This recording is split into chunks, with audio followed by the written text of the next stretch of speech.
श्याम निताय गौर हरि बोल। धीर समीर बिहारी भगवान की जय।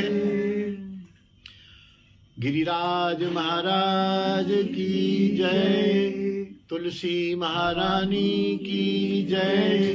यमुना रस रानी की जय। वृंदावन रजरानी की जय। श्रृंगार वट की जय। हमारे पूज्य दादाजी पिताजी उनके गुरुदेव पूज्य पाद देव की नंदन गोस्वामी पाद की जय। यहाँ विराजमान समस्त शालिग्राम प्रभु धीर समीर बिहारी राधा रमन जी सबकी जय। समस्त वैष्णव वृंद की जय। अपने अपने गुरुदेव भगवान की जय। निताई गौर हरि बोल। सप्त देवालय की जय। जय जय श्री राधे श्याम। अनेक दिनों से गुरु गोविंद वैष्णव जन की कृपा से वृंदावन के कुछ मंदिरों का और उसके पीछे संतों का जो इतिहास है उसका आस्वादन हम आप सब लोग मिलके कर रहे हैं। कल पूर्णमासी मंदिर और अद्वैत प्रभु के मंदिर का वर्णन हुआ था और बार बार सेवा कुंज का भी जिक्र आ रहा था। तो आज थोड़ा सा सेवा कुंज का यहाँ वर्णन है तो उसका वर्णन कर लेते हैं। उसके बाद निधिवन का भी थोड़ा सा वर्णन है वह कर लेते हैं और समय मिलेगा तो किशोरवन श्री हरिराम व्यास जी का भजन स्थली उसका भी कर लेते हैं। देखिए राधा रानी कितना कराती हैं। आज थोड़ा हम अपने श्रोताओं से क्षमा चाहते हैं, थोड़ा विलंब हो गया। सत्संग चल रहा था, हम लोग गप्प नहीं मार रहे थे, सत्संग ही कर रहे थे, लेकिन हाँ ऑनलाइन नहीं किया था तो आप लोग भी सुनिएगा। सेवा कुंज का ब्रजभूमि में बहुत ही महत्व है और विशेष गौरव है। इसकी लोकेशन दो तरह से है। या तो लोई बाजार से जब आप जाएंगे तो सेवा कुंज को एक मार्ग गया है जहां श्याम सुंदर मंदिर है, राधा दामोदर मंदिर है, वहीं एक रोड गई है वो सेवा कुंज पे पहुंचती है। अथवा आप जब बिहारी जी से जाएंगे, बिहारी जी से बनखंडी की तरफ जाएंगे तो मोटा गणेश आते हैं सीधे हाथ में। मोटा गणेश से थोड़ा आगे चल के उल्टे हाथ में एक गली गई है, उस गली का नाम है सेवा कुंज गली, जिसके नुक्कड़ पर एक चश्मे की भी दुकान है, सामने कोई किताब वगैरह की नल की दुकान है, शायद बगल में कोई कचौड़ी वाले हैं या कोई उनकी भी दुकान है। ठीक चल रहा है। तो उसमें अंदर आप जाएंगे तो सेवा कुंज मशहूर है। सेवा कुंज आप किसी से भी कह देंगे तो कोई परेशानी नहीं है, यद्यपि गली में है। दूसरी सावधानी यह है कि चश्मा अपना उतार के जाइए। तीसरी सावधानी यह है कि अपने पर्स या हाथ में कम से कम वस्तु लेके जाएं, हो तो उसे शॉल के नीचे दबा के हृदय से लगा के ले जाएं। हाथ में भी ले जाएंगे तो पर्स खींच लेते हैं और वहां के बंदर इतने एक्सपर्ट हैं, केवल फ्रूटी देने पर ही छोड़ते हैं। कभी कभी एक फ्रूटी, कभी कभी दो फ्रूटी खा लेते हैं, छोड़ते हैं, लेकिन फिर भी थोड़ा व्यवधान चित्त में हो जाता है तो सावधान होके जाएं। इसमें श्याम सुंदर श्री किशोरी जी के चरण कमलों को दबा रहे हैं और ललिता और विशाखा के भी चित्रपट हैं। चित्रपट सेवा है और बहुत प्राचीन चित्रपट हैं। मैंने दर्शन किए हैं, फोटो भी नहीं खींचने देते हैं, लेकिन कभी कभी धोखे से वहां के मंदिर की फोटो दिख जाती है। अभी कल परसों मेरे को दिख गई तो मैंने कहा ये कहाँ का है, तो 2 मिनट बाद ध्यान आया, अरे मेरे को ये तो सेवा कुंज का है। फिर मैंने उसको सेव वेव नहीं किया, मैंने कहा जाने दो, आगे कभी जहां दिखेगी दिखेगी, नहीं दिखेगी नहीं दिखेगी। तो बहुत सुंदर वहां पर दर्शन है। गर्भगृह छोटा सा है, इतना बस ये समझिए, इसका आधा इतना ही गर्भगृह है। उसके आगे फिर थोड़ा सा बरामदा है, बरामदे के आगे अब उसको टीन वगैरह से जाली से ढक दिया गया है। वहां साधक लोग वैष्णव लोग बैठते हैं। यहाँ की मंगला होती है, सुबह दो मंगलाएं होती है मेरे ख्याल। एक तो आजकल 5 बजे के आसपास होती है, एक फिर 7 साढ़े 7 बजे मंगला होती है। समय बदलता रहता है मौसम के हिसाब से। और हमारा ये सौभाग्य है कि सेवा कुंज के पिछवाड़े की दीवार और मेरे प्रेस की दीवार एक ही है, और उसके सामने हमारा घर है।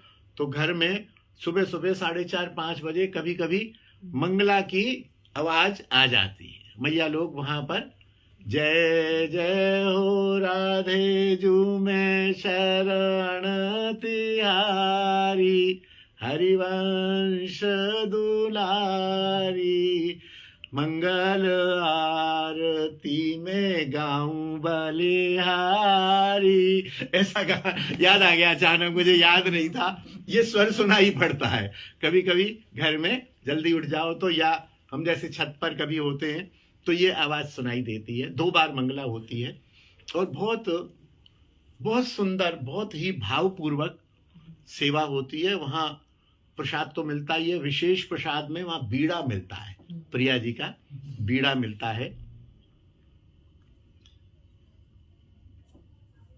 यहां पर एक कुंड भी है जिसे श्री प्रिया प्रीतम की थकावट से उत्पन्न प्यास को बुझाने के लिए श्री ललिता जी ने श्री कृष्ण की वंशी से उत्पन्न किया था। ललिता कुंड है, भूखंड के मध्य में एक विशाल चबूतरा है जो हमारी छत से साफ दिखता है। वहां पर एक सिंहासन बना हुआ है। भाव यह है कि रात्रि में प्रिया प्रीतम इस रास चबूतरा पर रास लीला करते हैं। रात्रि के समय इस सेवा कुंज की चारदीवारी के अंदर कोई भी व्यक्ति नहीं रह सकता है। सूर्यास्त होते ही, अंधकार शुरू होते ही व्यक्ति तो निकल ही जाते हैं। 7 साढ़े 7 बजे मंदिर बंद हो जाता है मेरे अनुमान से, और बंदर भी सब निकल जाते हैं। हम लोग जो चारों तरफ हैं, हमारी छतों पर बंदर निवास करते हैं।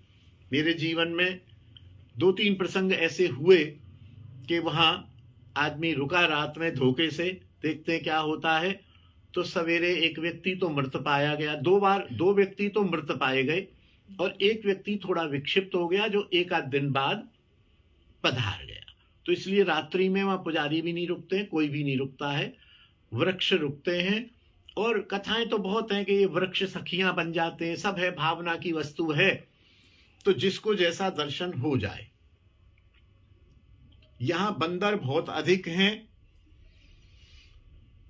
बहुत सुंदर दर्शन है, बहुत भावपूर्ण दर्शन है।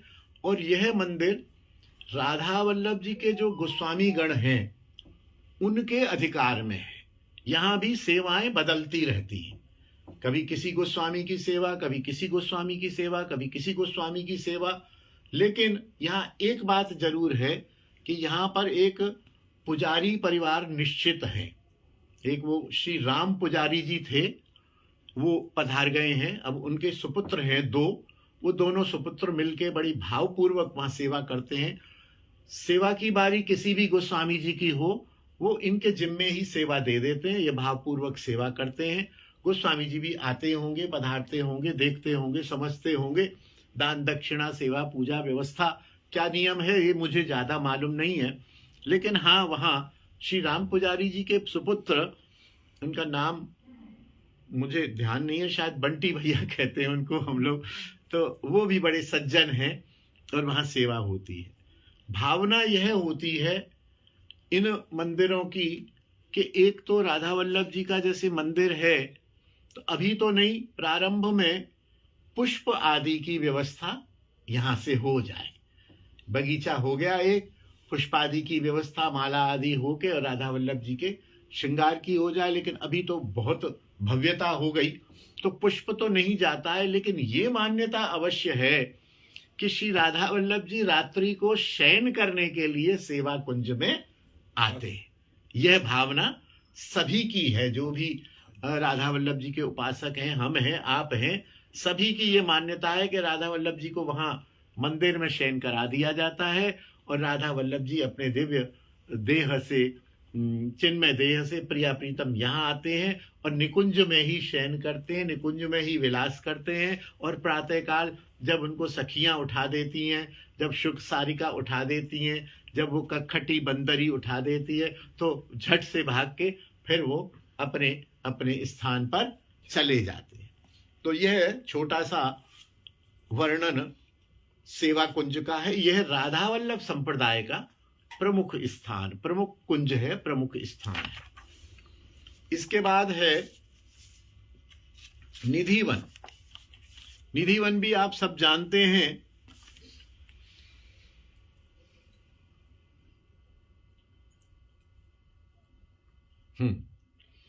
निधिवन भी मार्ग आप सब जानते हैं, शाहजी मंदिर के पास ही है। लोई बाजार से जब हम राधा रमन जी जाते हैं तो निधिवन बहुत मशहूर है। जैसे बिहारी जी मशहूर है, ऐसे निधिवन मशहूर है। अभी बहुत रश रहने लगा है। और निधिवन का भी जो अधिकार है सेवा का, वह बिहारी जी के गोस्वामी परिवारों को रहता है। और आजकल तो शायद इसका ठेका उठता है, भाई बारी बारी से कौन कौन जाएगा। तो एक ही वहां पर एक गोस्वामी जी हैं, तो एक ही परिवार है, श्री भिक्की लाल गोस्वामी। वो इस ठेका उठता है, बोली उठती है। कोई कहता है 2 करोड़, कोई कहता है 2.5 करोड़, कोई कहता 1.25 करोड़, कोई 4 करोड़। तो इस तरह से बोली उठ के जो सबसे ज्यादा बोली बोलता है उसको ठेका दे दिया जाता है। वो यहाँ से फिर धीरे धीरे उस राशि को मंदिर में जमा कराते हैं। क्या करते हैं व्यवस्था मुझे ज्यादा पता नहीं है, और इस बात को, ये अंतरंग बातें जानने की भी ज्यादा जरूरत नहीं है। तो श्री भिक्की गोस्वामी जी और उनके सुपुत्र आदि वहाँ की सारी व्यवस्था देखते हैं। बड़ा दिव्य मंदिर है। और वहाँ सेवा कुंज में और वहाँ दोनों जगह एक बात कहना भूल गया कि रात्रि में दातुन रखा जाता है, फ्रेश लड्डू रखा जाता है, बीड़ा रखा जाता है, और भी कुछ प्रसाद दुग्ध आदि जो भी है वो रखा जाता है। और ताला लगा के गोस्वामीगण चले जाते हैं। वस्त्र भी रखे जाते हैं, वस्त्र भी रखे जाते हैं। तो गोस्वामीगण रात्रि में चले जाते हैं। सुबह जब ताला खोला जाता है तो वो सारी वस्तुएं प्रयोग की हुई होती हैं। जो फ्रेश दांतन होता है वो आगे उसके वो निकल आते हैं, जो वो लगता है कि किसी ने दांतन किया है, चबाया है। लड्डू टूटा हुआ मिलेगा, पान की बीड़ी थोड़ी सी टूटी हुई चबाई हुई मिलेगी। तो वो दिव्य प्रसाद आज भी भावना है। और उस प्रसाद के लिए खूब लोग लालायित रहते हैं। बड़े सौभाग्य से कभी किसी को मिल जाए तो मिल जाए। तो ये दोनों जगह की बात है। और निधिवन में बिहारी जी महाराज रात्रि में शयन करने आते हैं। सेवा कुंज में राधा वल्लभ जी शयन करने पधारते हैं। निधिवन में श्री बिहारी जी मंदिर रात्रि में शयन करने के लिए पधारते हैं। निधुवन, निधिवन या निधुवन, जो वन रूपी निधि है, या निधुवन। निधुवन, निधुवन का निधु का अर्थ है विलास, रास विलास। यह बिहारी जी का रास विलास स्थल है। और कुंज है, वन है। अंदर लताओं से काफी आवृत है। मध्य में विशाखा कुंड है। वहां देखिए ललिता कुंड है, यहां विशाखा कुंड है। श्री स्वामी हरिदास जी ने इसे अपनी साधना स्थली बनाया था। यहां से बांके बिहारी जी का प्राकट्य हुआ था। इसमें एक रमणीय छोटे से मंदिर का निर्माण किया गया है, जिसे रंग महल कहते हैं। रंग शब्द का भी अर्थ है रासविलास, रंग केली रासविलास। प्रिया प्रीतम के यहाँ शैया के दर्शन है, ये भावना की जाती है। और प्रतिदिन इसको साफ किया जाता है। यहाँ वस्त्र रखे जाते हैं और ये भावना की जाती है कि प्रिया प्रीतम यहाँ पधारेंगे। सर्दी है तो रजाई रखी जाएगी, गर्मी है तो झीनी चादर रखी जाएगी। उसकी शैया को संभाल के सुंदर सजा के रखा जाता है। कभी कभी वहां के फोटो भी उपलब्ध सोशल मीडिया पर हो जाते हैं कभी कभी। इस पावन स्थल में श्री स्वामी हरिदास जी की, श्री विठल विपुल जी की और श्री जगन्नाथ जी की समाधियां हैं इस स्थान में। बिहार पंचमी पर यहाँ विशेष महोत्सव होता है। और पूरा ये जो निधिवन है बहुत बड़े एरिया में है। जैसे सेवा कुंज है, मेरे अनुमान से सेवा कुंज से भी बड़ा भूखंड है। बाहर से बहुत बड़ी बड़ी 12 फुट की, करीब 10-12 फुट की चार दीवारी, चारों तरफ से चार दीवारी है और चारों तरफ से ये आवृत है। और पशु पक्षी गाय तो नहीं जा सकते हैं, लेकिन बंदर यहां भी रहते हैं और ऐसा कहते हैं कि बंदर रात्रि में यहां भी नहीं रुक पाते। तो इस प्रकार से यह निधिवन का संक्षेप वर्णन है। अब वो तो हरिदास जी का चरित्र कभी गाएंगे तो उसमें निधिवन की महिमा आएगी अवश्य। कैसे बिहारी जी प्रकट हुए, कैसे हरिदास जी से महाराज अकबर आए और बोले मेरे को कोई सेवा बताओ। अरे तू रहने दे, सेवा क्या करेगा। बोले नहीं प्रभु, मैं आया हूँ, मेरा इतना दुर्भाग्य मत करिए, मेरे को सेवा बताइए। तो पास में ही यमुना बहती थी, तो उन्होंने कहा महाराज देख लो वहां एक सीढ़ी टूटी हुई है, उसको मरम्मत करा दो। अकबर ने मन ही मन बोले बाबा जी तो बाबा जी होते हैं, इतना बड़ा महाराजा, सीढ़ी को बनवा दो। अरे कोई काम बताते कुछ जिसमें थोड़ा मेरा धन सदुपयोग होता। सीढ़ी का टुकड़ा क्या उस समय 100-200 रुपए का फ्री में ही बन जाएगा। तो गया, बोले चलो जो बताया है। तो वहां जब सीढ़ी को साफ किया, देखा तो रत्न मणि हीरा पन्ना से खचित सीढ़ी। दंडोत कर गया, महाराज मेरे बस की नहीं है, मेरे को कोई सेवा बताओ। बोले हाँ एक सेवा बताते हैं कि तुम राजा हो, यहाँ पर उस समय शिकार होता था। ये आगरा से राजा लोग या छोटे मोटे जो राजा इनके होते हैं वो शिकार करने आते थे। यहाँ हिरन भी थे, मोर भी थे, बंदर तो थे ही। तो हिरन का और मोरों का शिकार करते थे। बोले अगर तू सेवा चाहता है तो एक आदेश निकाल दे कि इस वृंदावन के क्षेत्र में कोई भी राजा महाराजा कोई भी शिकारी शिकार नहीं करेगा। तो राजा ने कहा महाराज ये मेरे लायक सेवा है। उस दिन से अकबर ने शिकार का मना कर दिया और वृंदावन में शिकार बंद हो गया। तो बोलिए सेवा कुंज की जय, निधिवन की जय। जय। अब बिल्कुल जो सेवा कुंज है,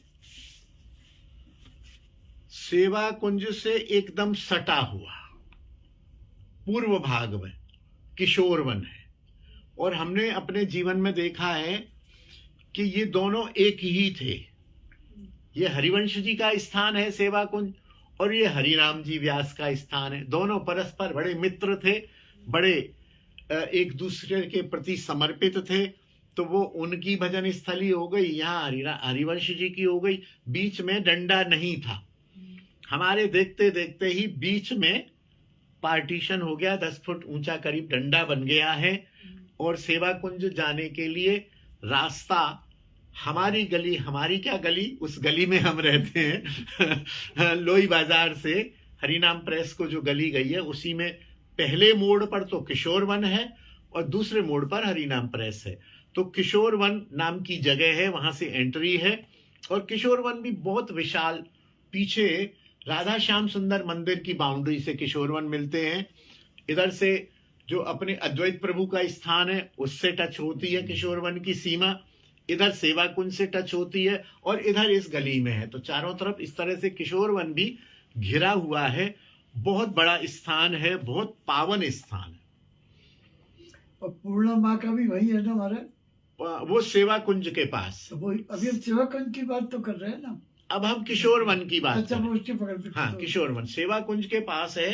अन्नपूर्णा के पीछे है अद्वैत प्रभु और अद्वैत प्रभु से सटा हुआ है किशोर वन। ठीक है। किशोर वन, सेवा कुंज, अद्वैत प्रभु, अन्नपूर्णा नहीं, वो पौर्णमासी अंदर ही अंदर सटे हुए हैं, लेकिन इनके प्रवेश द्वार अलग अलग हैं।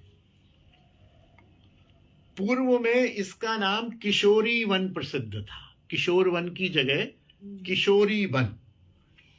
यह वृंदावन के विशेष मुख्य दर्शनीय स्थलों में से एक है। यहां पर श्री हरिराम जी व्यास के सेव्य श्री युगल किशोर जी सेवित हैं और व्यास जी की समाधि भी यही है। युगल किशोर जी यहाँ विराजे हुए हैं। देखिए ये इधर लास्ट में बिहारी जी और हरिदास जी विराजे हुए हैं। उससे पहले ये हरिराम व्यास जी और युगल किशोर विराजे हुए हैं। उससे पहले श्री हरिवंश जी और राधा वल्लभ विराजे हैं। उससे पहले राधा रमण जी और गोपाल भट्ट विराजे हैं। और उससे पहले मदन मोहन गोविंद, गोपीनाथ, मदन मोहन, ये मदन मोहन और सनातन गोस्वामी पधारे हैं। उससे पहले गोपीनाथ और मधु पंडित पधारे विराजे हैं। उससे पहले गोविंद जी और रूप गोस्वामी पधारे हुए। यह सप्त निधि हैं, जिनमें 4 गौड़ीय गोस्वामी हैं, एक राधा वल्लभ संप्रदाय से हैं, एक जुगल हरिराम व्यास जी माध्व संप्रदाय से हैं, और वो बिहारी जी सखी संप्रदाय या हरिदासी संप्रदाय से हैं। यहाँ पीछे सप्त देवालय हैं। पीछे आप देखेंगे तो सबसे पहले गोविंद हैं, फिर गोपीनाथ हैं, फिर मदन मोहन हैं, फिर दामोदर हैं, फिर श्याम सुंदर हैं, फिर राधा रमण है, फिर गोकुलानंद है। ये सप्त देवालय हैं, ये सप्त निधि हैं। सप्त निधि में 4 सप्त देवालय के ठाकुर हैं, दोनों हमारे यहाँ विराजमान हैं। पुराना मंदिर व्यास घेरा में था। हमारे जो गली है उसके बिल्कुल अगली गली है व्यास घेरा, और ये किशोरवन जो मंदिर है ये व्यास जी के वंशज गोस्वामी गणों के पास है, इस समय सुरक्षित है। एक तो व्यासवंशी बनखंडी महादेव में सेवा करते हैं, और कुछ व्यासवंशी एक परिवार किशोरवन की सेवा में करते हैं। किशोरवन वाले गोस्वामी जी तो किशोरवन में ही रहते हैं, और जो बनखंडी की सेवा करते हैं वो व्यास घेरा में रहते हैं। व्यास घेरा का मतलब हरिराम व्यास जी के नाम पर ही वो व्यास घेरा बना हुआ है।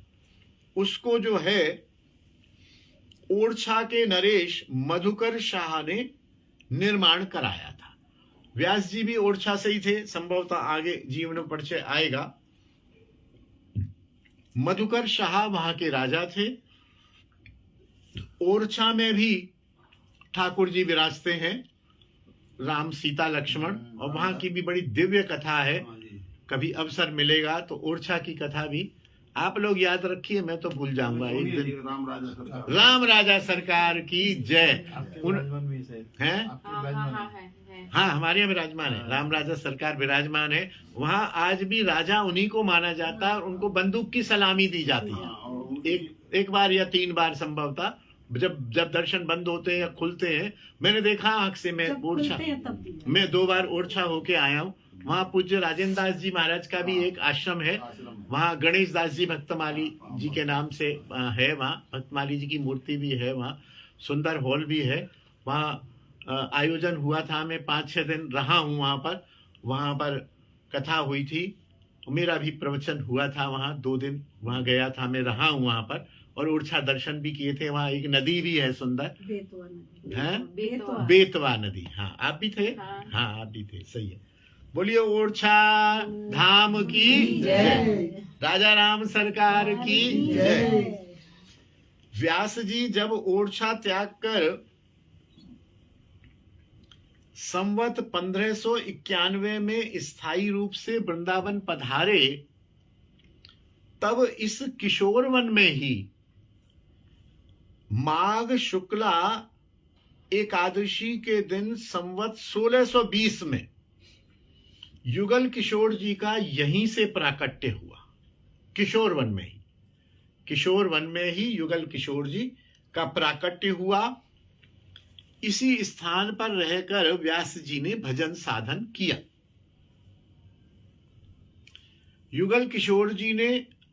व्यास जी ने युगल किशोर जी को रागानुगा भक्ति से अति भावपूर्वक रिझाया। उनकी अनेक लीलाएं इनको प्रत्यक्ष रूप में दर्शन होती थी। राज विप्लव जब हुआ तो वृंदावन के अन्य विग्रह भी जैसे गए, तो यहां से युगल किशोर जी के मूल विग्रह भी चले गए, और पन्ना नाम का एक नगर है, बुंदेलखंड, एमपी में है, शायद एमपी में है पन्ना, वहां जाकर प्रतिष्ठित हुए, और आज तक वहीं प्रतिष्ठित है। वहां सेवा पूजा होती है पन्ना में। यहां पर भी उनके विग्रह हैं विराजमान, और चित्रपट भी, बहुत सुंदर चित्रपट विराजमान है। ओरछा नरेश श्री वीर सिंह ने इस व्यास जी की भजन स्थली में नवीन मंदिर का निर्माण करवाया, और श्री युगल किशोर जी की प्रतिभू मूर्ति प्रतिष्ठित कराई, जो वर्तमान काल में यहां विराजमान है। अब श्री व्यासवंशी गोस्वामियों ने इस स्थल पर विशाल रासमंडल, यात्रियों के लिए सुव्यवस्थित निवास गृहों का भी निर्माण कराया है। रासलीला, श्री व्यास पंचमी, समाज गायन, संत सेवा आदि अनेक महोत्सव यहाँ किशोर वन में आयोजित होते रहते हैं। और इनका जो जीर्णोद्धार और प्रचार किया शुरू में पूज्य श्री गोविंद किशोर गोस्वामी। व्यासवंश में किशोर शब्द लिखा जाता है, गोविंद किशोर, उपेंद्र किशोर, जो भी है सब किशोर है। और वृंदावन का जो मैंने एक कांच मंदिर भी बताया ज्ञान गुदड़ी में, वो भी व्यासवंशियों के अधिकार में है सेवा पूजा में। तो वहां भी उत्तम किशोर, चंद्र किशोर, वहां इस प्रकार से सब किशोर है, तो इसका नाम किशोरी वन से किशोर वन हो गया। शायद यहां पर पहले एक बाबा रहते थे, उनका नाम था किशोरी बाबा। मैंने दर्शन किए, बहुत अच्छे संत थे, अंदर ही विराजते थे, बहुत कम बाहर निकलते थे। तब से उसका नाम किशोरी वन था। फिर बाबा पधार गए, फिर सेवा गोस्वामी गणों के हाथ में आई। ये सब क्योंकि किशोर लिखते हैं, और युगल किशोर ठाकुर का नाम, तो ठाकुर की उपाधि गोस्वामी गणों ने अपने साथ जोड़ दी, और इस स्थान का नाम भी किशोर वन हो गया।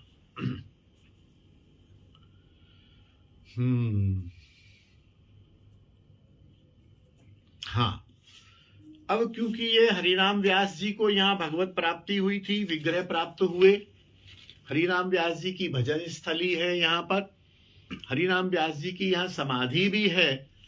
तो यहाँ पर श्री हरिराम व्यास जी के संक्षिप्त जीवन परिचय को भी हम श्रवण कर लेंगे, समय है अभी। आप वैराग्य की साक्षात मूर्ति थे। कृष्ण लीला स्मरण कीर्तन ही उनके जीवन का एकमात्र अविलंब था। पराभक्ति प्रेमा भक्ति के उच्च शिखर पर आप विराजमान थे।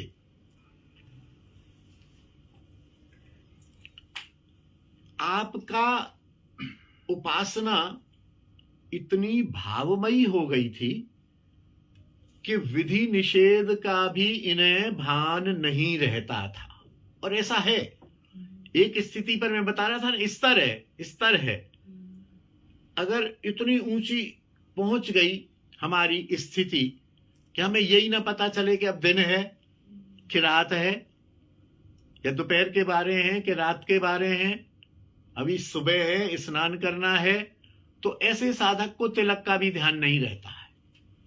ऐसे साधक को शुद्धि अशुद्धि का भी ध्यान नहीं रहता है। वो 24 घंटे प्रिया प्रीतम की लीलाओं में ही उलझा रहता है। तो ऐसे साधक को विधि निषेध का दोष भी नहीं लगता है। ऐसे बहुत से प्रसंग आएंगे अभी हरिराम व्यास जी के। इसलिए इन्होंने विधि निषेध को नहीं छोड़ा, विधि निषेध इनको छोड़ गए। ऐसा लिखा हुआ है, और ऐसा ही होता है। एक तो ये होता है हम संसार को छोड़ें और भगवान में लगें, एक ये होता है कि हम भगवान में लग जाएं तो संसार छोड़ जाता है, अपने आप छोड़ जाता है। आप संसार की धीरे धीरे आप मत करो उपेक्षा, आप ठाकुर में लगो। त्यागने को कभी टारगेट नहीं बनाया जाता है, ये शास्त्र का सिद्धांत है और ये प्रैक्टिकल भी है। हम अब घर नहीं जाएंगे, मैं 2 साल से घर नहीं गई हूं, ये नहीं, मैं भजन में लग रही हूं। घर कब गए थे कि घर कब गई थी, जाती रहती हूं घर तो। अरे मम्मी कहाँ, 3 साल हो गए। अच्छा, अरे 3 साल हो गए, ये घर छोड़ जाएगा। आप घर वालों की तरफ से ध्यान आपका हटके श्याम सुंदर में ध्यान लगा तो घर वाले भी डिस्टर्ब नहीं करेंगे। एक हमारे मित्र हैं, उन्होंने भी घर छोड़ा हुआ है। तो शुरू में उनको घर वाले जबरदस्ती करते थे, आज हमारे घर ये, आज हमारा जन्मदिन है, आप आओ आप आओ आप आओ। मित्र हैं, हम दोनों बात करते हैं, उनसे मैं बहुत कुछ सीखता हूं। अब क्या है, अब वो कहते हैं कि यार बंधु, अब मेरे घर वाले मुझे फोन तो करते हैं, आज मेरा जन्मदिन है, पापा देख लेना, सुविधा हो तो आ जाना, तुम्हारा मन करे तो आ जाना, नहीं तो कोई बात नहीं है। आपके आशीर्वाद से सब चल रहा है, धीरे धीरे सब चल रहा है। हम आशीर्वाद लेने वहीं आ जाएंगे, आप नहीं आओगे। तो घर वाले छोड़ देते हैं यदि आप निष्ठा पूर्वक यहां लग जाओगे। हम घर को छोड़े छोड़े छोड़े, अरे जिसको छोड़ोगे उसकी याद 10 बार आएगी। एक मदिरा पीने वाला वो था, उसे किसी ने कहा कि अब नहीं पियो, तो बोले बिल्कुल ठीक है, अब मैं जो है मदिरा नहीं पीऊंगा। अब घर गया, वो रोज शाम को 8 बजे पीते थे, तो अब मैं मदिरा नहीं पीऊंगा, अब मैं मदिरा नहीं पीऊंगा। सवेरे से 40 बार तो याद आ गया कि मदिरा नहीं पीऊंगा, तो बाद में मदिरा याद आ गई। वो 8 बजते ही बोले वो आज अब मैं मदिरा नहीं पीऊंगा, ऐसा कर आज लास्ट दिन तू दे दे, बस छुट्टी कर। क्योंकि चिंतन मदिरा का बना हुआ। यदि चिंतन भजन का बन जाए, अब मैं रोज 6 बजे से 9 बजे तक वृंदावन की परिक्रमा करा करूंगा, मैं 7 बजे से 10 बजे तक वृंदावन की परिक्रमा करूंगा, मैं वृंदावन की परिक्रमा करूंगा, मैं वृंदावन की परिक्रमा करूंगा। उसके चिंतन में यदि ये आए और सुबह से शाम तक 7 बजे तक जाने तक 20 बार यदि उसको ध्यान आ जाए, मैं परिक्रमा करूंगा 7 से 9 बजे, 7 से 9 बजे परिक्रमा करूंगा, तो 7 बजते ही वो भाग जाएगा परिक्रमा को। कब 8 बजे कब निकल गए, कब वो समय निकल गया, उसको पता ही नहीं रहेगा। और 7 बजते ही अरे बोले 7 बज गए क्या, 6:45 हो गए, अब मैं परिक्रमा जाना है, मुझे परिक्रमा जाना। तो जहां जाना है उसको स्मरण करें, जो त्यागना है वो तो खुद ही भाग जाएगा त्याग के। बोले ये पागल हो गया, ये अब हमारे मतलब का नहीं रहा, छोड़ो इसको। और ये बड़ी अच्छी कंप्लीमेंट है एक वैष्णव के लिए। यदि घर वाले हमें ये कहें कि ये अब पागल हो गए, तो मैं तो उस दिन भोग लगाता हूं रेवड़ी का ठाकुर जी को, यदि मेरे को कोई पागल कह देता है। जय जय श्री राम। एक बार श्री हरिनाम व्यास जी गोविंद जी के मंदिर दर्शन को जा रहे थे।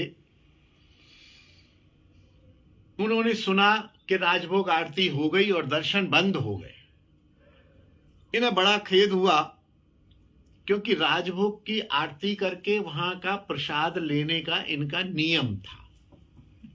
बड़े दुखी हुए, लेकिन फिर भी वे बोले मैं जाऊंगा, कोई बात नहीं, दर्शन बंद हो गए, मैं गोविंद जी को नहीं देख पाऊंगा, गोविंद जी तो मुझे देख लेंगे कि हरिनाम आया है, प्रणाम करने आया है। तो ये प्रणाम करने जा रहे थे, मंदिर में घुसे, प्रणाम किया, बाहर निकले तो इधर से ये निकले, इधर से एक हरिजन महिला अपनी डलिया में, पहले मंदिरों में ऐसा नियम था कि एक पत्तल उस मैया जो सफाई करती है उसको अवश्य मिलेगी। एक पत्तल पंडित जी के घर जाएगी, एक पुरोहित जी के घर जाएगी, एक गुसाई जी के घर जाएगी, 2 पत्तल जिनकी सेवा चल रही है वहां जाएगी, ऐसा नियम था। तो उसको एक पत्तल मिली और वो पत्तल लेके जा रही थी। इन्होंने आव देखा न ताव, स्पष्ट पत्तल था, चावल थे, उसके ऊपर कढ़ी पड़ी हुई थी, कढ़ी में ऊपर पकौड़ियां दिख रही थी। बहुत बढ़िया, हमारी लाली बहुत बढ़िया कढ़ी बनाती है ठाकुर जी की, जबकि कढ़ी बड़ी का इसका कोई वो नहीं है। यहाँ ब्रज में आके राधा रानी की इतनी कृपा हो गई, ऐसी कढ़ी बनाती है कि बहुत बढ़िया कढ़ी बनाती है, लेकिन बनाती कम है। ये मैंने 15 दिन में बनाती। अरे हफ्ते में एक दिन बनाओ, बहुत पसंद है, बहुत बढ़िया पकौड़ी की खाते हैं। हाँ, पकौड़ी वाली कढ़ी, वैसी कढ़ी नहीं पकौड़ी वाली कढ़ी बनाती है, वो बहुत जल्दी बनाती है। तो बोलो कढ़ी प्रसाद की जय। उन्होंने उस समय बेटी की जय। हाँ, उस समय उन्होंने उस डलिया में से एक पकौड़ी उठाई और गप मुंह में डाल के, अरे वो बाबा, वो बोली महिला, अरे बाबा क्या करे, बाबा क्या करे, अरे तू शांत रहे, तू चुप रहे, शांत रहे। अरे बाबा तुमने ये क्या किया, मुख में डाल ली माथे से लगाकर। और ये जो है 2-4 लोगों ने देख लिया और हल्ला मच गया। अरे भैया ये तो धर्म भ्रष्ट हो गए। और ये कौन थे, ये उस मधुकर शाह के राज पुरोहित थे। आगे शायद आएगा नहीं तो आप याद दिलाइए, शास्त्रार्थ वाली बात मैं बताऊंगा। हल्ला गुल्ला हो गया और हलचल मच गई। अरे व्यास जी तो पतित हो गए, व्यास जी तो पतित हो गए। व्यास जी ने हरिजन की डलिया में से लेके प्रसाद पा लिया। इनकी आलोचना होने लगी, लेकिन इन्होंने तनिक भी चिंता न की। उल्टे अपनी वाणी, उस समय इन्होंने एक व्यास वाणी नाम की पुस्तक लिखी है, अभी प्रिंट हुई है, सामने रखी हुई है, लाल ग्रंथ। उसमें इन्होंने अपने सिद्धांत, अपने मत, अपनी उपासना बहुत कुछ लिखा है, उसमें ये भी प्रसाद का महात्मा लिखा है कि जिसकी प्रसाद में निष्ठा है तो है ही है, जिसकी ब्रजरज में निष्ठा है।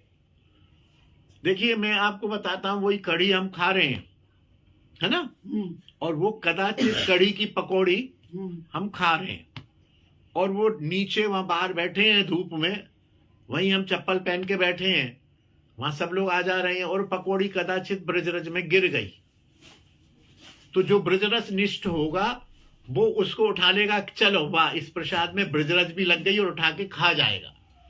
और जो हाइजीन निष्ठ होगा, अरे बोले अरे क्या करते हो तुम, यहाँ सब लोग चप्पल पहन के डोल रहे, ये क्या किया तुमने, अरे तुमको बिल्कुल, अरे भाई क्या कर दिया तुमने तो उठाएंगे नहीं, वो नीचे उठाएंगे, वो आप समझ लो लड़ मरेंगे, बोले तुम लोग समझ नहीं है, ये सब यहाँ से जा रहे हैं। और उसकी निष्ठा ब्रजराज में, अरे ब्रजराज में ही तो गिरी है, तो उनकी निष्ठा प्रसाद में भंगिन ने उठा ली या हरिजन ने उठा ली, इससे क्या फर्क पड़ता है। तो ये निष्ठा की बात है, और ये निष्ठाएं वही है कि हमारी ब्रजराज में निष्ठा है, हम उठाएं उसको पाएं, और ये माने कि आज प्रसाद के साथ साथ ब्रजराज भी गई यार, अंदर मजा आ गया, तो ठीक है।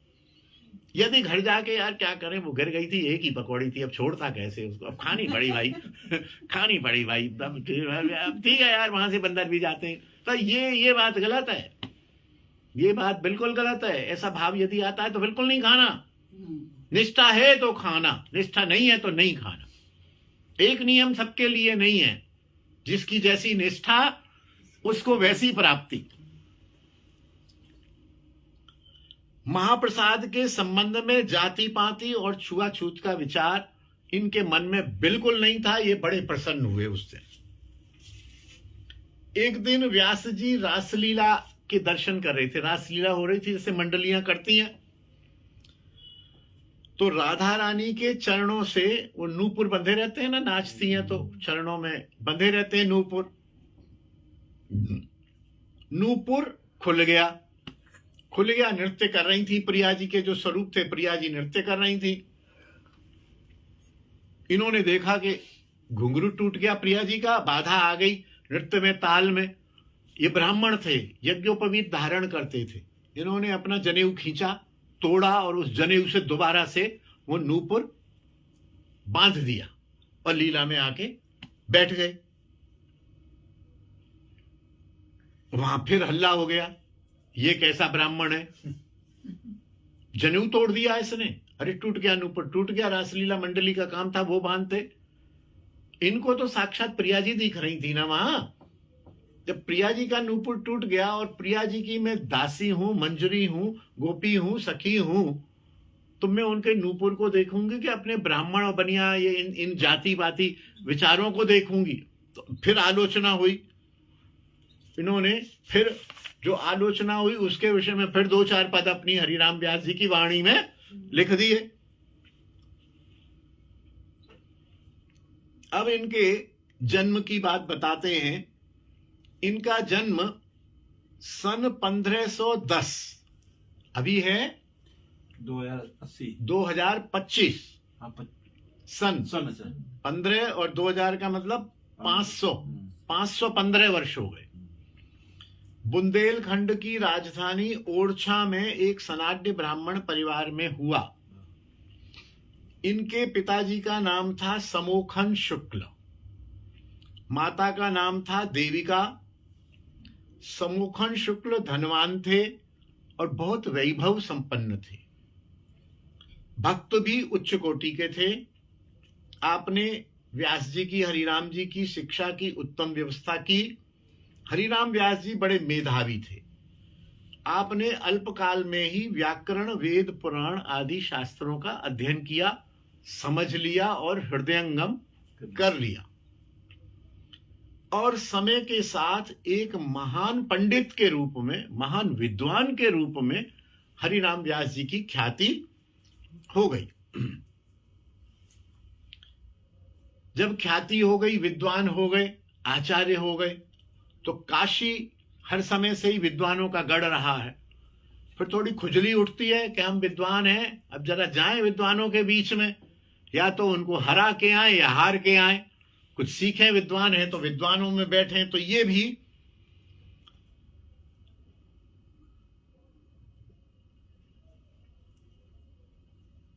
हाँ, बीच में विवाह का एक पैरा छूट गया। वृषभानु जी के पुरोहित की वंश परंपरा, वृषभानु जी के पुरोहित जो रहे होंगे उस समय उनका वंश चला आ रहा था, तो उनके वंश में बरसाना में ही एक दयाराम जी थे। दयाराम जी की लड़की थी गोपी। गोपी से इनका विवाह हुआ और 3 पुत्र, 1 कन्या का जन्म हुआ। बहुत से पंडितों को काशी में जाने की इनकी इच्छा पैदा हुई और काशी में जाकर इन्होंने बहुत से पंडितों को शास्त्रार्थ में हरा दिया, उनसे विजय पत्र लिखवा लिए। एक दिन एक छोटा बालक इनसे शास्त्रार्थ करने आया, तिलक लगा हुआ, त्रिपुंड, बहुत तेज, बढ़िया। बोले बाबा पंडित जी, बोले हम तुमसे शास्त्रार्थ करेंगे। अरे बोले तू बालक है, तेरी जितनी आयु नहीं है उससे ज्यादा वर्ष तक तो मैंने अध्ययन किया है।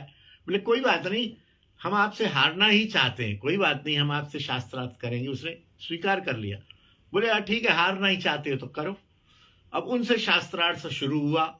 महाराज वो तो दबने में नहीं आए, किसी तरह से भी दबने में नहीं आए, और अंत तो गत्वा उस बालक ने इनको हरा दिया।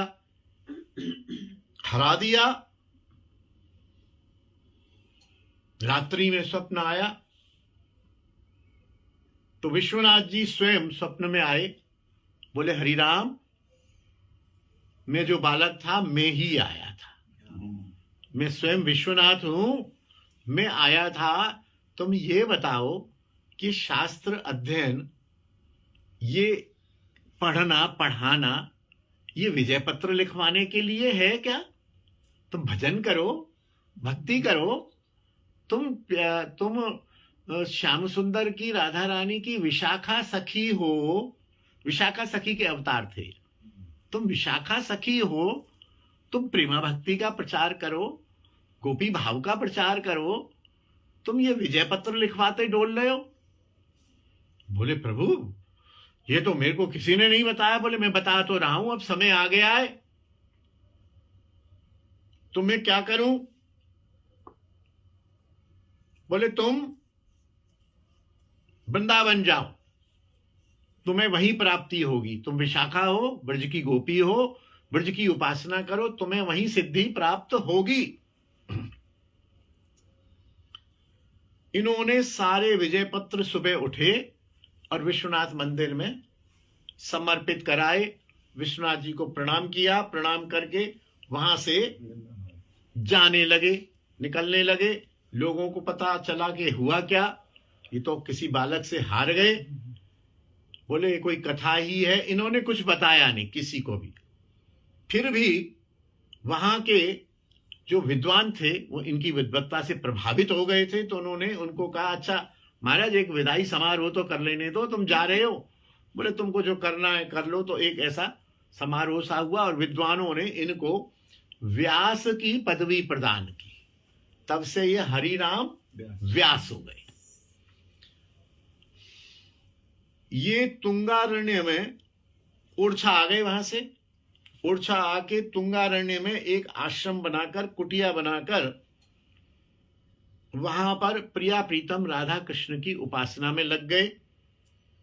उनकी उपासना सफल हुई और जुगल किशोर ने उन्हें दर्शन दिए। व्यास जी वहां रहते हुए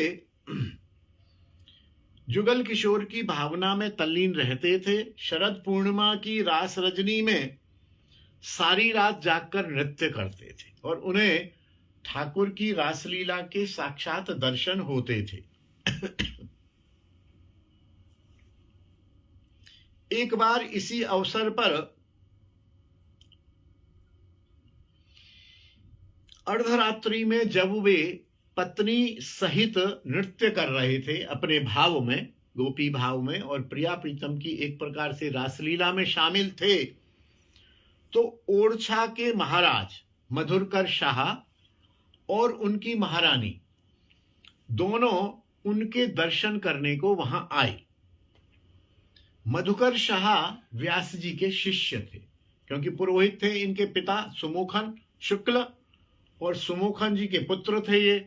सुमुखन मधुशक्कर शाह के पुरोहित थे, उसके बाद सुमुखन के बाद ये व्यास हरिनाम जी इनके गुरु बन गए।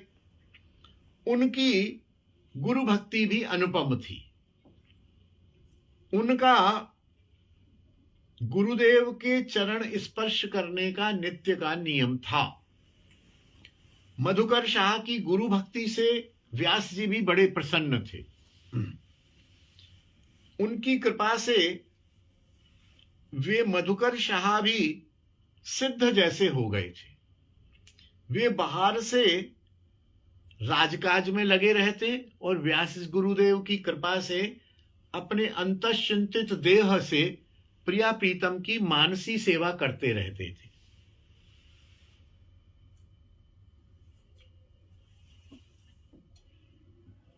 व्यास जी के उस समय के कुछ पदों से ऐसा आभास मिलता है कि व्यास जी तो प्रिया प्रीतम की निकुंज उपासना के साधक थे, और राजा जो थे वो भी निकुंज उपासना करते थे। लेकिन उस राज में, उस ओरछा के परिवेश में, वहां राजा राम जी का प्रभाव था, और राजा राम भी वहां साक्षात थे। वहां मैंने दर्शन किए हैं। एक हनुमान जी हैं ओरछा में, जो ये कहते हैं कि रात्रि में वो हनुमान जी उनको वहां अयोध्या ले जाते हैं, कुछ ऐसा है ना, कुछ शयन करने वहां जाते हैं, और दिन में यहाँ आते हैं। कोई रानी की कथा है ऐसी, मुझे स्मरण नहीं है। मधुकर शाह की पत्नी थी वो रानी, पत्नी थी, हाँ। तो बहुत ही अच्छी राम जी की वहां स्थिति थी, परिवेश राममय था। तो इनकी उपासना प्रिया प्रीतम की परकिया भावमयी रागानुगा उपासना थी। इसलिए यह उस उपासना के अनुसार अपना सजातीय परिकर चाहते थे। वहां वो परिकर नहीं मिल पाया उनको। यद्यपि तत्व रूप में रामकृष्ण में कोई भेद नहीं है, लेकिन फिर भी यदि हम कृष्णोपासक हैं तो हम ये चाहते हैं कि हम कृष्णोपासकों के साथ बैठे, आप अपना अनुभव बताएं, हम अपना अनुभव बताएं, आप कोई और रास्ता बताएं, आप कोई लीला बताएं, आप कोई लीला बताएं। तो उस रसिक परिकर का इनको साथ मिले, इसलिए ये वृंदावन धाम में आ गए। प्रभु ने उनकी सुन ली और उनका मन ठीक वैसा ही कर दिया, और एक दिन निश्चय करके वे अपने अतुलनीय गौरव, महिमा और राजगुरु पद के अहंकार को छोड़कर वृंदावन चले आए। जैसे ही ये इधर आए तो घर वाले पीछे से भागते आए। उन्होंने बहुत आग्रह किया, लेकिन वे वहां नहीं गए। यहां आकर उन्होंने केवल भजन करना, प्रसाद कहीं से मिल जाता था, रसिक संतों के साथ में रहते थे, और इन्होंने कह दिया कि भैया अब मैं घर नहीं जाऊंगा, आप लोग घर जाओ, घर गृहस्थी संभालो, मैं तो यहां रहूंगा। बोले तुम यहां अकेले कैसे रहोगे? राजपुरोहित हो, विलासिता से रहने वाले हो, शयन भोजन सब ये कैसे चलेगा? तो बोले काहू के बल भजन को, काहू के आचार, व्यास भरोसे कुंवरी के सोवत पांव पसार। बोले मैं तो अपनी राधा रानी के भरोसे पांव पसार कर सोऊंगा। मैं उनके स्थान में आ गया हूं, उनकी शरण में आ गया हूं। अब मेरी सारी व्यवस्था जो करना है, जैसे नचाना है वैसे वो नचाएंगे, नाचेंगे हम तो नटवर, जैसा हमें नचाले ब्रजराज ब्रज बिहारी गोपाल वंशी वाले। वे प्रथम बार वृंदावन 1591 में आए और दूसरी बार संवत 1612 में आए, और वे उस समय स्थायी रूप से यहां रह गए। उन्होंने श्री रूप सनातन गोस्वामी का भी संग किया, और रूप सनातन गोस्वामी का संग करने के बाद रूप सनातन गोस्वामी ने नित्य लीला में प्रवेश किया तो वह ऐसे उन्होंने महसूस किया जैसे वो अनाथ हो गए, क्योंकि यही संतों का संग किया उन्होंने। श्री रूप सनातन के निधन पर उन्होंने लिखा है, करुणा सिंधु कृष्ण चैतन्य की कृपा फली दुहु भ्रातन। इन दोनों भाइयों पर करुणा सिंधु भगवान कृष्ण चैतन्य की कृपा बहुत फली। तीनों बिनु व्यास, उनके बिना व्यास अनाथ भये। मैं व्यास उनके बिना अनाथ हो गया। अब सेवत सूखे पातन, मतलब रसिक लोग तो चले गए, अब तो मैं सूखा रह गया, अब रस तो चला ही गया। एक बार व्यास जी जुगल किशोर जी को पगड़ी बांध रहे थे। पगड़ी बार बार फिसल रही थी, खुल रही थी। अंत में उन्होंने कहा, प्रभु काहे को परेशान कर रहे हो, बंधवा लो। नहीं पहननी तो मना करो, नहीं तो ये पगड़ी रखी, अब अपने आप बांध लेना, मेरे से इतने नखरे नहीं सहन किए जाते।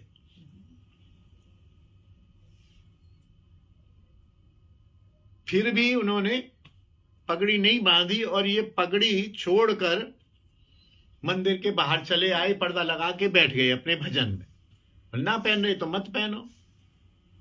थोड़ी देर बाद पर्दा खोलकर देखा तो बहुत सुंदर तरीके से पगड़ी श्याम सुंदर ने धारण की हुई है। यह देखकर वो बोले कि अब समझ आया, मैं जो बांध रहा था वो इतनी सुंदर नहीं थी, आपने बहुत सुंदर बांधी है। जय हो प्रभु, बोलो युगल किशोर भगवान की जय। एक बार व्यास जी ठाकुर जी को सोने की बंसी धारण करा रहे थे। बंसी कुछ मोटी थी। धारण कराते समय जैसे ऐसे होता है ना, तो बीच में बंसी रख रहे थे, थोड़ी मोटी बंसी थी तो थोड़ा ज्यादा प्रेस कर दिया और किसी तरह से बंसी सेट हो गई। व्यास जी ने देखा कि ठाकुर जी की उंगली में कुछ छिल गया और ध्यान से देखा तो रक्त भी दिखा, खून की कुछ बूंदें और रक्त भी दिखा। व्यास जी ने बंसी उठाई, पटक दी अलग एक तरफ, तो बैठ जाया, तूने मेरे ठाकुर की उंगली छीन दी। और एक कपड़ा गीला करके ठाकुर जी की उंगली पर पट्टी जैसी बांध दी। दिन भर दुख के मारे न कुछ खाया न पिया, ठाकुर को भोग लगाते रहे। संध्या समय आरती के लिए मंदिर का दरवाजा खोला, क्योंकि दिन भर मन नहीं लगा और मुझे तो लग रहा है, इससे ऐसा लग रहा है कि भोग भी नहीं लगाया ठाकुर को। उदास हो गए, क्या उंगली छिल गई मेरे ठाकुर की, उंगली छिल गई, उंगली छिल गई, उंगली छिल गई, रक्त निकल आया। शाम को जब मंदिर का दरवाजा आरती के लिए खोला तो देखते क्या है कि ठाकुर ने स्वयं वह बंसी धारण कर ली है। बोलो युगल किशोर महाराज की जय। उंगली भी ठीक हो गई, उंगली भी ठीक हो गई, उंगली भी ठीक हो गई। ये जितना युगल किशोर जी की सेवा में तल्लीन रहते, उतना ही भक्तों की सेवा में भी तल्लीन रहते। प्रियादास जी ने उनकी संत सेवा से संबंधित कई आख्यानों का वर्णन किया है। एक कवित्व में उन्होंने कहा है, उनकी लड़की की शादी थी तो यही उन्होंने, घर वालों ने कहा कि तुम आ जाओ ओरछा में। बोले मैं कहीं नहीं जाऊंगा। बोले पिताजी आपके बिना शादी कैसे होगी, एक ही लड़की थी, 3 पुत्र 1 लड़की। तो बोले देखो मेरी उपस्थिति चाहते हो तो वृंदावन में शादी कर लो, यहाँ क्या दिक्कत है, यहाँ कर लो, राजघराने के पुरोहित हो, तुम्हारे लिए सारी व्यवस्था तुम यहाँ कर लो। तो बोले चलो ऐसा ही कर लेते हैं। तो वृंदावन में शादी हुई लड़की की और जो वो थे बोले ऐसा है, तुम्हारे जो बाराती तुम्हारे जो भी आएंगे सो आएंगे, मेरे 150 साधु भी आएंगे शादी में। अरे बोले ठीक है। तो लड़कों ने और उन सब व्यवस्थापकों ने 2 तरह का भोजन बनवा दिया। एक तरफ तो साधुओं के लिए लड्डू पूड़ी और थोड़ा हलवा, थोड़ा ऐसा साधारण सा दाल चावल इस तरह का बनवा दिया, और एक तरफ बारातियों के लिए जो है रबड़ी, मालपुआ, रसमलाई, बढ़िया बढ़िया कचौड़ी, बेड़ई, बहुत बढ़िया सामान बनवा दिया। इन्होंने अपने संतों से कह दिया, देखो भैया सुनो, शादी का माहौल है, खाने वाने का पाने का लपड़ा नहीं है, तुम आना, पारस ले लेके चले जाना, अपना घर पे भोग लगाना, अमनिया दूंगा। बोले ठीक है। अब वो बारात वाले जो हैं अपने वो कहते हैं ना हल्दी में, मेहंदी में, इसमें उसमें लगे रहे। वैष्णव लोगों को सवेरे ही 10:30 बजे बुला लिया, और जो बारातियों वाली पूड़ी, बेड़ई, रबड़ी थी वो तो सब उनको दे दी, संतों को। और जो वो जब बाराती लोग आए बोले प्रसाद, बोले प्रसाद तो भैया तुमने जो बनाया था। बोले यहाँ हमने यहाँ रबड़ी फबड़ी। बोले वो तो मैंने कही थी ना कि संत भी आएंगे। तो अरे बाबा, संतों के लिए चावल दाल खिचड़ी बनी हुई थी। बोले अब तुम संतों को तुम खिचड़ी खिलाओगे हैं? खुद इन सांसारिक भोगी लोगों को ये खिलाओगे? वो संत खाएंगे, अब इनको ये खिलाओ। तो बड़ा जो है उस समय ऐसा बना। एक बार और भी हुआ, घर में साधु सेवा हो रही थी, व्यास जी की पत्नी आई हुई थी, बेटे भी आए हुए थे। तो पत्नी परोस रही थी, खीर परोस रही थी, दूध परोस रही थी।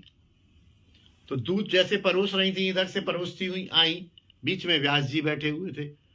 कदाचित जब व्यास जी को दूध परोसा तो उस दूध में से दूध की मलाई भी व्यास जी के गिलास में आ गई। व्यास जी ने ऐसा सोचा कि देखो ये मेरी पत्नी है ना, इसलिए इसने पक्षपात करके वहां से बचाती हुई ला रही है मलाई को, और जैसे ही मेरा नंबर आया, मेरे गिलास में मेरे को मलाई खिला के प्रसन्न करना चाहती है। तो उसको तुरंत कहा, महारानी, पत्नी जो भी थी साधु सेवा से, उनसे हट जाओ, यहां से हट जाओ, तुमको परोसगिरी करना नहीं, साधु में पंगत भेद नहीं होती है, हट जाओ। उनको हटा दिया तुरंत। वो बड़ी दुखी हुई और उन्होंने 3 दिन तक अन्न जल ग्रहण नहीं किया।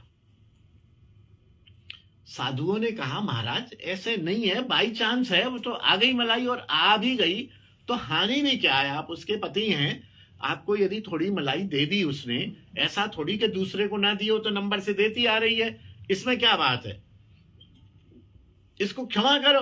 3 दिन से इसने अन्न जल भी ग्रहण नहीं किया है। बोले एक शर्त है। बोले क्या शर्त है? बोले शर्त ये है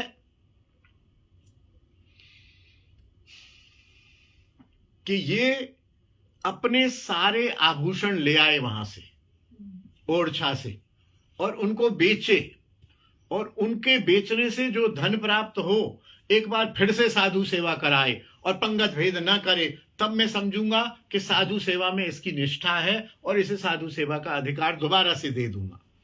उस रानी ने ऐसा ही किया।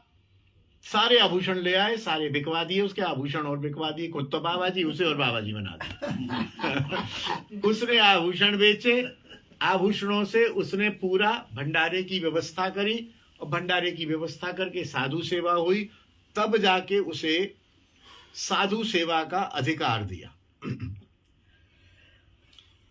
एक और कथा मुझे याद आ गई, हालांकि समय थोड़ा, हमने आज लेट भी शुरू किया था, कोई बात नहीं है। एक और कथा है, जब उनकी वो लड़की की शादी हो रही थी ना, विवाह हो रहा था, और वो बाबा जी तो सब रबड़ी पा गए और वो सब वो पा गए।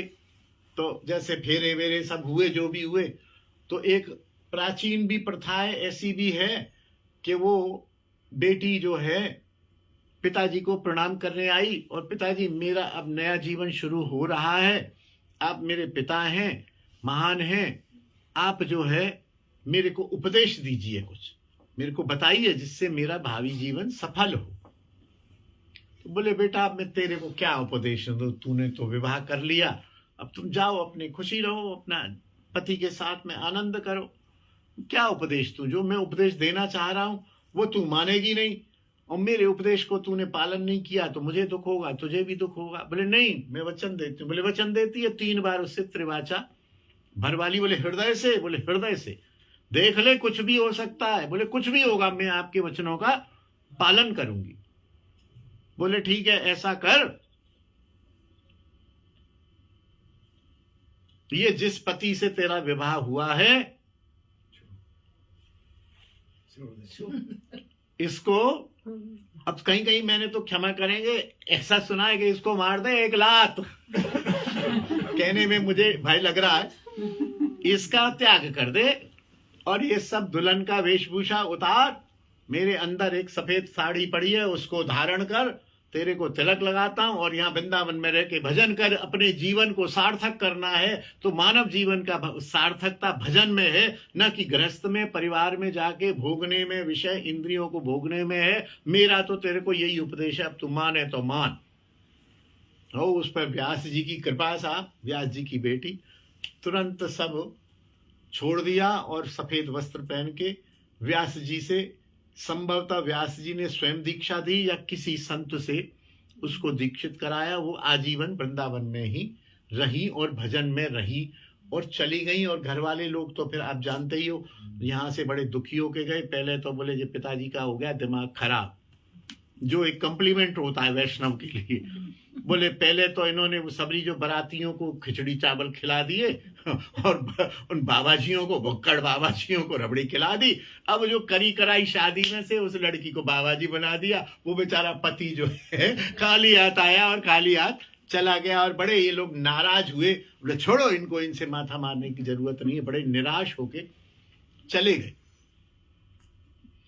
फिर एक बार ऐसा भी प्रसंग आता है कि मधुकर शाह से कहा कि भाई आप प्रयास करो। मधुकर शाह को कहीं राजकाज में जरूरत पड़ी, बड़े विद्वान थे, राजपुरोहित थे, तो बोले इनको लेके आते हैं हम। मधुकर शाह और 2-4 बहुत कथाएं हैं, मेरे को जो याद आती जा रही है सुना रहा हूं, यहां नहीं है वो। तो इनको लेके आते हैं। तो मधुकर शाह ने कहा ठीक है चलते हैं, कुछ सैनिक वैनिक लेके किसी तरह। बोले समझाएंगे, हैं तो हमारे गुरु, गुरु को हम क्या समझाएंगे, लेकिन फिर भी भाई हो गया भजन, बहुत हो गया, चलो अब थोड़ा राजकाज भी देख लो। तो आए, इनको किसी ने खबर दे दी, बोले तुमको लेने के लिए राजा मधुकर शाह आ रहे हैं, कुछ तुम्हारे परिवार के लोग आ रहे हैं, कुछ बुजुर्ग लोग आ रहे हैं। तो बोले ठीक है, बहुत बढ़िया है।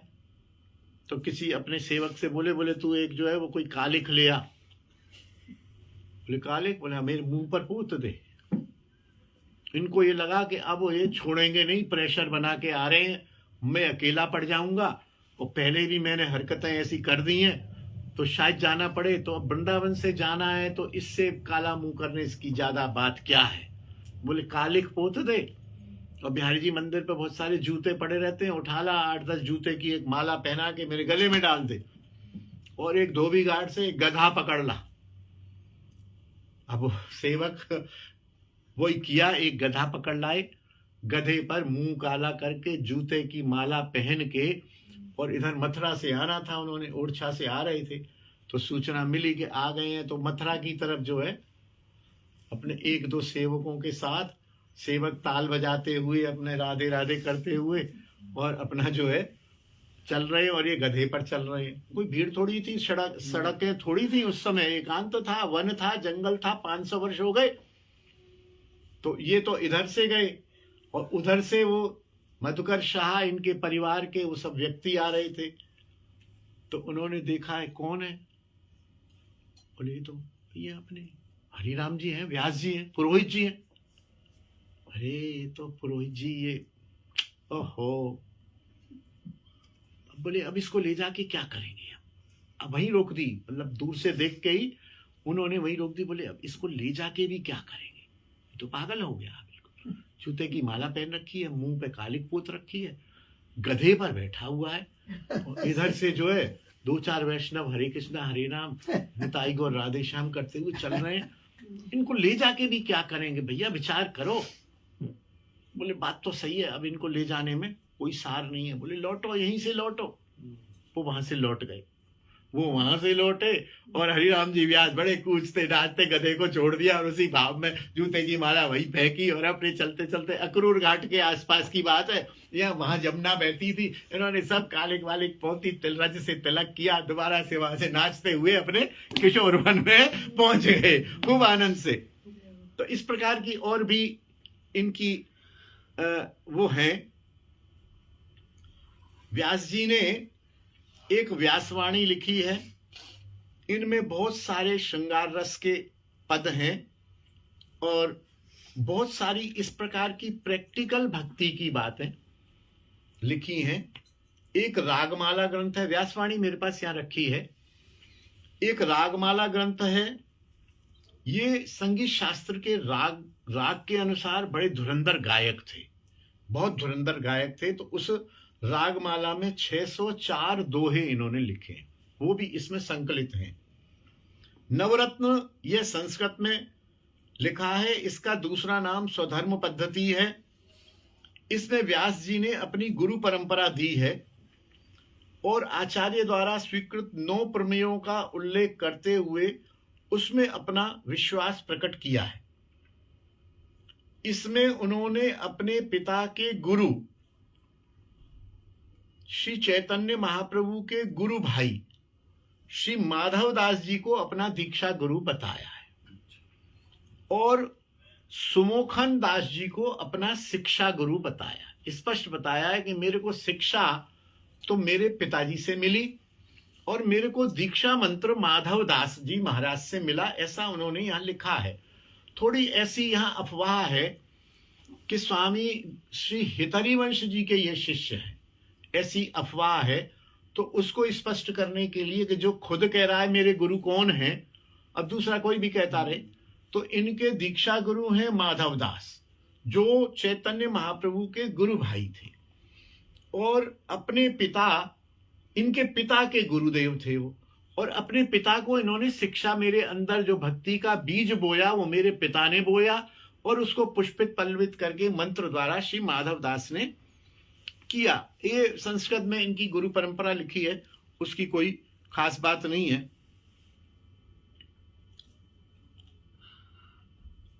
और माधव दास जी जो थे